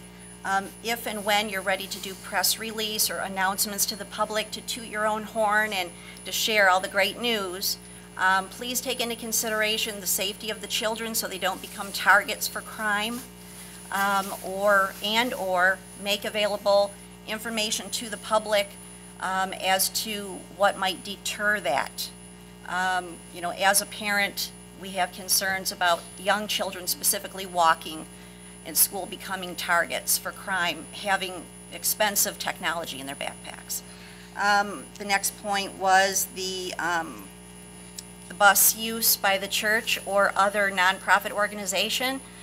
Just off the cuff, I'd like you to consider perhaps if there's any potential for revenue generating using that. I'm sure many community agencies and churches or other nonprofits who always support education and proposals, bond proposals, their voters. They'd like to be a part of the community, and if those resources can be made available at effective costs, that could be considered. If there's any potential, I know restricted funding is part of that. for that type of equipment, expensive equipment that needs to be maintained. So finding exact costs for that, if you're able to do that and make it available to the public, we would support that as taxpayers, as parents of a child where that equipment was purchased, acquired specifically for that. We would support that to be used by the community. All of the community doesn't have children in the schools, but they are all taxpayers. Regarding the legislative update, Mr. Walmsley provided some new information that is very interesting to us, especially the announcement for Wednesday or Thursday specific to third graders. We have a third grader, and we've been following this very closely, and we would like to invite any other parents that have concerns about that to maybe collectively work together to support the school. We certainly don't want to make any kind of outreach to the state or federal level that would in any way cause some implications for the school or challenges for the school. We're seeking guidance for correspondence or what can be said or to whom can it be said to be most effective for the school, for the teachers, and for the community in general. Basically, our feelings in a nutshell is that the dollars should not be spent to create another layer of bureaucracy, to monitor, and to look at test scores. That we'd like to see the tax dollars at the federal level and the state level stay in the schools for the front line, the teachers that are working tirelessly front line for our children. And school board included, thank you for your efforts. But again, that's something that we're very interested in, and if there's any way to publish that information through a note going home or on a website, we'd be very interested to know how that will affect the school directly and what can we do, who can we contact, what can we say to be loud, to become loud, to have our voices heard. The last item, the one item that we really were kind of prepared to speak to is the M-STEP, the Common Core Math, and some of the new curriculum. The rollout has been difficult for many of the children. We've been talking with many families over the past 5-6 months, and the children are struggling with it, the teachers are struggling with it, and I don't know any teachers that became teachers to become collectors of data for the government. We would like to think that the teacher's time could be spent with the children and not with managing data. So any efforts that we can help in the classroom for our child, for our teacher, if parent volunteers are allowed, whatever the process might be for that, we'd be interested in doing that. If information could be shared with the families as to what we can do to support our own classroom, our own teacher, would be helpful. Did you want to add anything, honey? Did I do all the talking again? Thank you.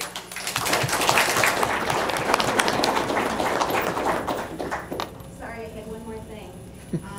Regarding the test scores, we also received in our child's planner the scores. I would have a concern about FERPA.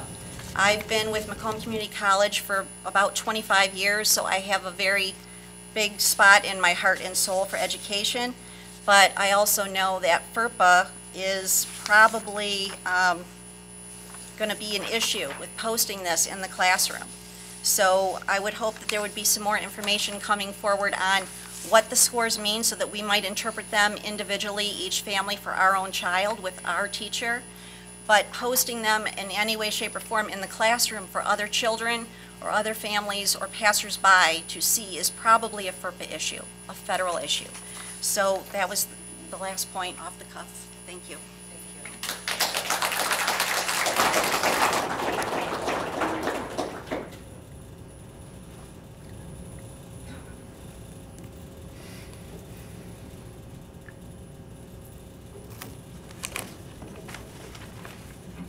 Yelenich, parent of 2 Lee School students. I didn't plan on speaking, but I'm so outraged at this point, I can't sit here and not say anything. One of you stood at my house and talked to me about this NWEA testing score, and then I got here and feel I was thrown under the bus. Another one I feel has invaded privacy. I wrote a letter to the principal a week ago Friday about the posting of the scores. Never got a response.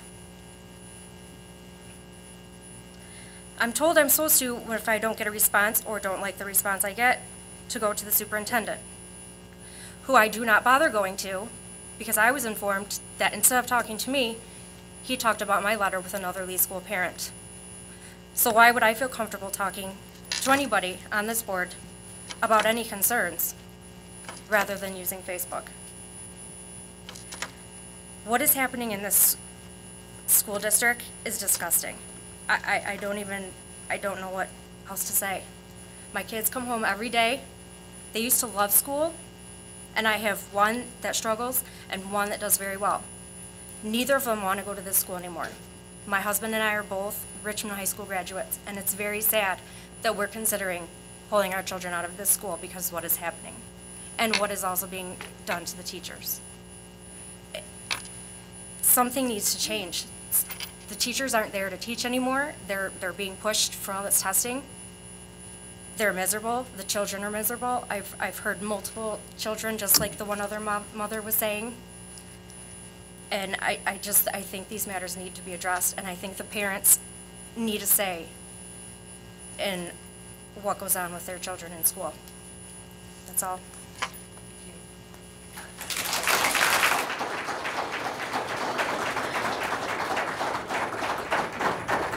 Anyone else? Okay. Okay. And did you fill out the green card too, Ms. Yelenich? Would you mind, please, with your number?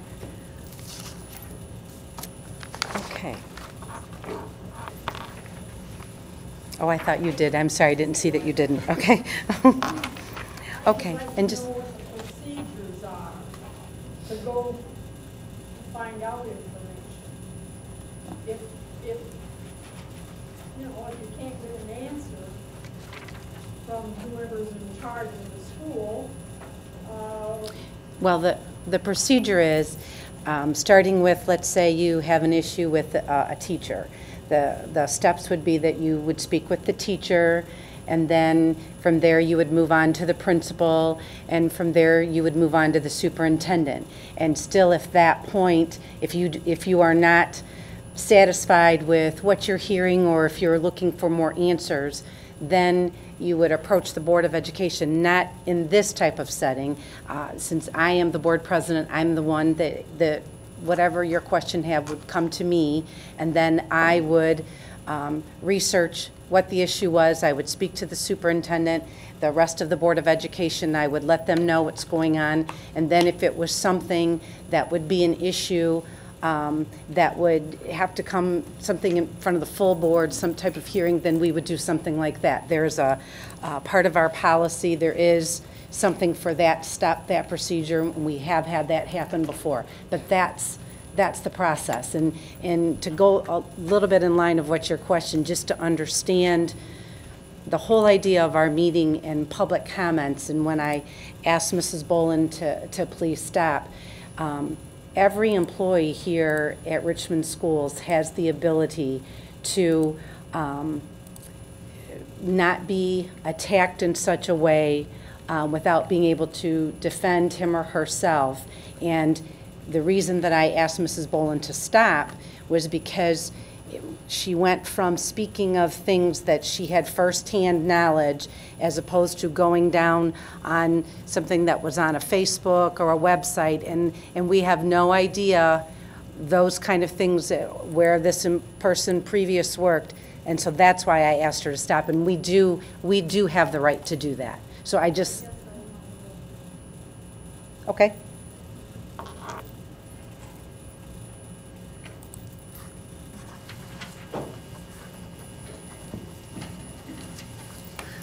Jean Waterloo.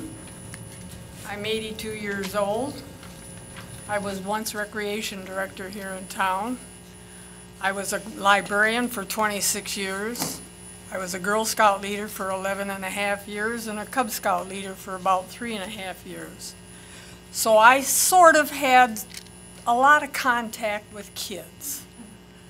I have no one in the school district I have no one that I'm related to that goes to school here. But when I start hearing that my tax dollars are going so that the children cannot talk and during lunchtime, when that's their time, it's not anyone else's time. It's time to let loose, unless they're having food fights or getting rowdy. I talked to a little boy just before I came in here at the library. He doesn't know why his crayons and scissors were taken away. This doesn't make sense. I don't understand it. Mrs. Waterloo, would you mind just putting your name and information down on one of those? It's right there on that, just where you were talking on the podium there, if you wouldn't mind. Is there one sitting there? Okay, please. Are we allowed to withhold our money from the school? Our taxes? No, we have to pay for something we don't even want. Is there anyone else who would like to address the board?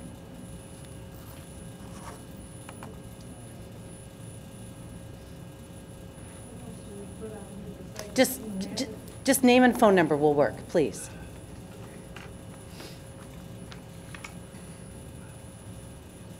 But in all those years of 4 kids going through this school, I never, ever felt that I had to come and complain to the school board about something. And that spanned from, well, it spanned a lot of years. Hold on a second.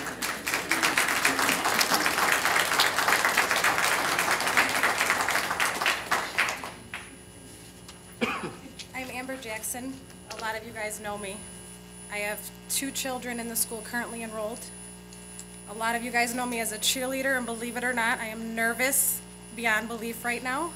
I talk a lot of you know that, but it's really hard for me to make eye contact with one individual in this room because I know everybody in this room.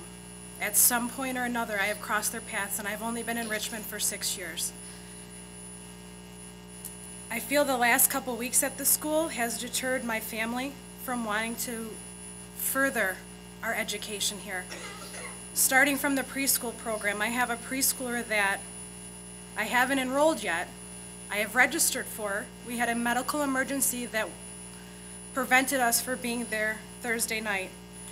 And to this day, I have not had any outreach from the school, the office, the principal, the preschool program, of how come, Miss Jackson, you weren't there to enroll your 3rd child, who many of you know is always in tow with me. Everywhere I go, every PTA meeting, every box top that I do, every cheerleading practice that I volunteer my time for, he is always with me. He hears the conversations at the school with my daughters that are enrolled. They've had wonderful teachers through kindergarten. My mistake. Oh yes, kindergarten this year. 1st grade, wonderful teachers. 2nd grade, wonderful teacher. 3rd grade, wonderful teachers. My children do not want to attend Richmond anymore because of all the uproar that has happened this past couple weeks in the school system.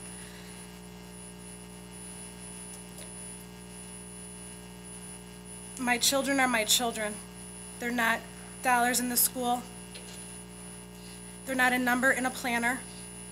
My daughter looked at me and was afraid for me to take that out of her planner because afraid that she was going to get in trouble at school. That's my daughter, not the schools. I think the parents need to be informed a lot more. There's a whole line of communication that's missing everywhere.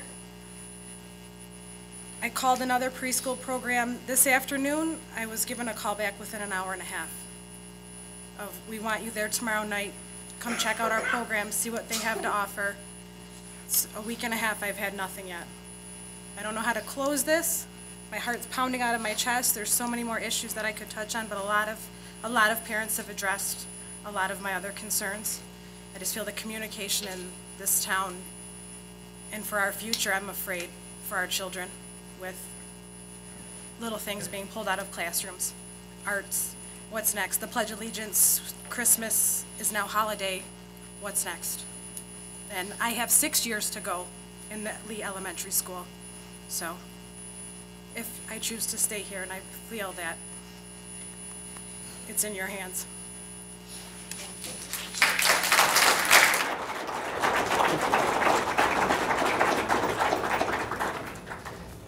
Okay, are we good? Okay.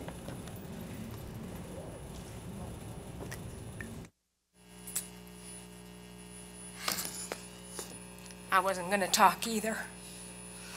Phew.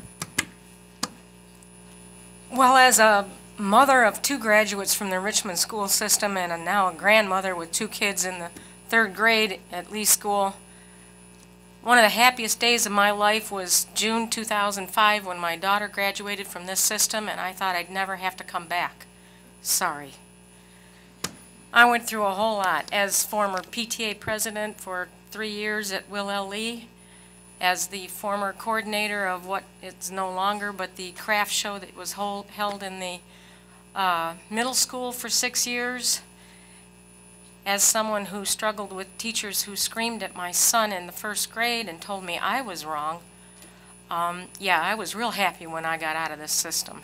My mother was a teacher in the elementary in Kalamazoo, went back for her master's, much like the young lady was talking about, and became a guidance counselor for the junior high. I thought she was nuts.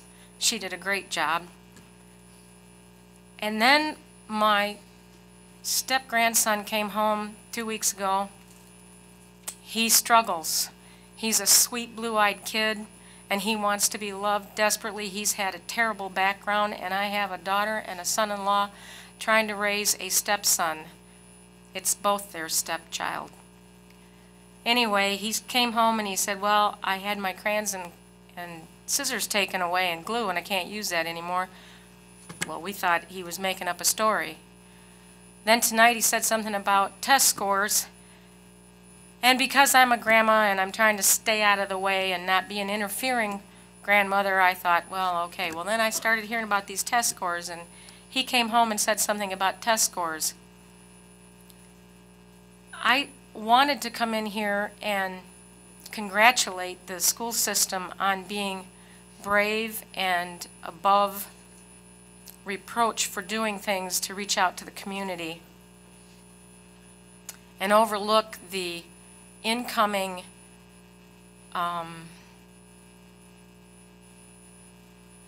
things that are happening with our public school system that, in my opinion, are extremely detrimental to the freedom of not only our individuals and our children, but our country as well. And when you start hearing that a new principal has done things that sound over the line, it becomes quite scary. My daughter and I have discussed homeschooling for my 2 grandchildren. Neither of us have the personality to tolerate that, but I might learn how to get one. Oh, and by the way, I graduated from Central with a degree in psychology and history. Don't know how I put those 2 together, but they do come in handy. And if we don't start teaching the history the way it happened, we're not going to be able to go on into a future without knowing what to avoid. I really, really hope that you would continue to try to reach out to the community with open minds for how we treat our children. And yes, I'm a member of the Richmond Community Church that was here. I've known about it for a long time, but I've only been a member since 2007. That's a whole nother story. And the school bus issue was enough to raise my blood pressure past normal, and I have low blood pressure. So I commend you for passing that this year, and I think I'm going to start working a little harder with my church to find an alternative if we have to go through this kind of agony again to get help from the community schools. We are a part of the community. I still pay my taxes, and I really would hope that there would be more teachers, more parents, and more people of the community that would start to have their voices heard instead of being silent and allow others to just run roughshod over us. And good luck, ladies, with your children, because they grow up quick and you have to be their advocates. I have no idea. No idea. I don't know.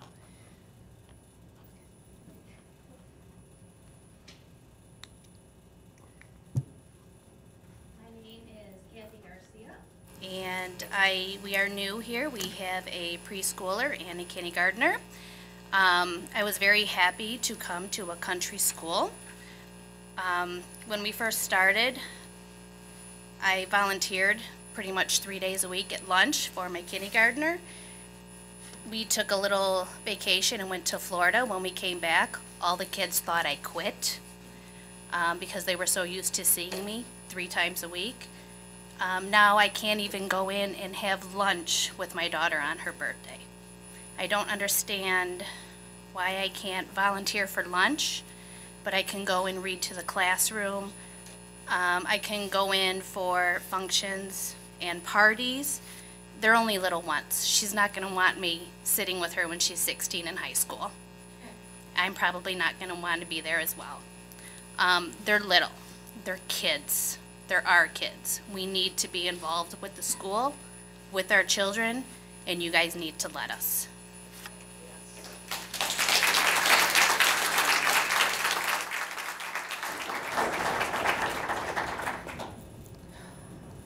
Okay, we are going to move on to our consent agenda. A motion would be in order to approve the consent agenda item, which are the minutes. Was that you, Chris? Yes. It's been moved and supported. Any discussion? Hearing none, all those in favor, aye. Aye. Opposed? Motion carries. Next, food service dish machine. Brian? Thank you. In your packet is the recommendation to purchase 3 automated dish machines to replace the 3 existing machines that are in our it's at Will Lee Elementary School, Richmond Middle School, and Richmond High School. These machines are originals, if you will, and the maintenance and the repairs are now exceeding the value. The recommendation is to purchase these using food service funds from the 2014-15 school year. In your packet, we had 3 bidders that submitted requests for bids. I'm recommending going with Gold Star product. There is one additional expense, but it wouldn't be a board approval that would be needed, is the middle school dishwasher needs a change in electrical. I'm in the process of receiving quotes from various electricians. I've had a couple that have come out and looked at the situation and figured out what we need. I don't expect it to be very large that would need board action. So I respectfully request that, the approval. Okay, there's a sample resolution. I motion to accept the recommendation of the superintendent to purchase 3 automatic dish machines from Gold Star Products for a total not to exceed $43,467 for the funding from the 2014-15 Food Service Fund. It's authorized as presented in the attached documentation. Support. Is that Jeff or is that Dan? Dan? Okay. It's been moved and supported. Any discussion? Hearing none, I'll do a roll call. Tracy? Aye. Dan? Aye. Jeff? Aye. Bridget? Aye. Chris? Aye. Andy? Aye. And I vote aye. Motion carries. Next, resolution against school aid transfer to higher education in support of Proposal 1. Brian? Thank you. As you have heard and will hear over the next several weeks, the residents of the state of Michigan will be going to the voting booths on May 5th and will be asked to approve a 1% sales increase, which will help fund Michigan roads and schools. And there are several bills in my letter that I will be sending out to the community that the legislators have already passed that would take effect if this proposal passes. And the bill's really, in essence, from my perspective as the leader of Richmond Community Schools and superintendents across the state, protect K-12 funding. It's, I guess, our best chance to preserve what they have been doing to K-12 funding for the last several years. We have taken per pupil cuts. This district has faced options that we shouldn't have to be facing in terms of privatization, et cetera, and taking our eye off the prize of students in the district. And you know, I thank the board for being up here for committed to that, for being committed to the students. So I'm recommending that the board support this resolution in support of Proposal 1 and make a statement about transferring money from the K-12 school aid fund to higher education. Just recently, this past budget, this governor and the legislators took $250 million out of the money that was allocated towards school aid to fill the budget hole, the deficit in the general fund. It's been a practice for several years, and this proposal or ballot is to protect that money can only be used for K-12 education as well as community college education. So I'll read the resolution that I'm requesting your support. Whereas the success of Michigan's economy rests upon its infrastructure, the education it provides its children, and the roads and bridges that facilitate agricultural, commerce, industry, and tourism in our state. And whereas discretionary per pupil funding for Michigan's school district remains below the 2008-09 levels. And whereas the Michigan legislature has transferred a total of more than $200 million annually from the K-12 education to fund four-year universities since 2011. And whereas Michigan voters in 1994 approved Proposal A, a measure that eliminated the ability of school districts to seek operating funds from constituents and shift that responsibility to the state through an increase in sales tax. And whereas the ballot language of Proposal A clearly indicates those revenues would be totally dedicated to public schools, as it was crafted to provide tax relief for property owners while maintaining adequate funding for K-12 education. And whereas institutions of higher education were not included in the ballot language of Proposal A, nor were they mentioned in voter communications stating the intent of the constitutional amendment. Whereas the continued transfer of funds from the school aid fund to higher institutions of higher education will further deliberate Michigan's public schools. And whereas 38% of Michigan's state and locally owned urban roads and 32% of the state's state and locally owned rural roads are in poor conditions. And whereas Michigan invests less per capita in transportation than any state in the United States of America. And whereas Proposal 1 on the May 5th ballot is Michigan's best chance to finally fix our roads with fundings that politicians can't divert somewhere else, while also prohibiting diversions to institutions of higher education from the state aid fund. Now therefore be it resolved that Richmond Community Schools supports Proposal 1 on the May 5th ballot to build Michigan's infrastructure by securing school funding and dedicating dollars spent at the pump for highway purposes. And in your backup, I have some talking points regarding this complex issue, which will be talking points that I'll be sharing with the community. There's again a copy of the letter that will be going out to the community also. So I respectfully request that the board approve this resolution. Okay, thank you. There is a sample resolution if someone is interested. I motion to accept the recommendation of the superintendent and approve the resolution against school aid fund transfer to higher education and in support of Proposal 1 as read. Support. Is that you, Dan? It's been moved and supported. Is there any discussion? Hearing none. All those in favor, aye. Aye. Opposed? Motion carries. Okay, next item. We have a student discipline hearing, so I would look for a motion to go into closed session for that purpose. So moved. It's been moved and supported. Any discussion? Hearing none. All those in favor, aye. Aye. Opposed? Motion carries.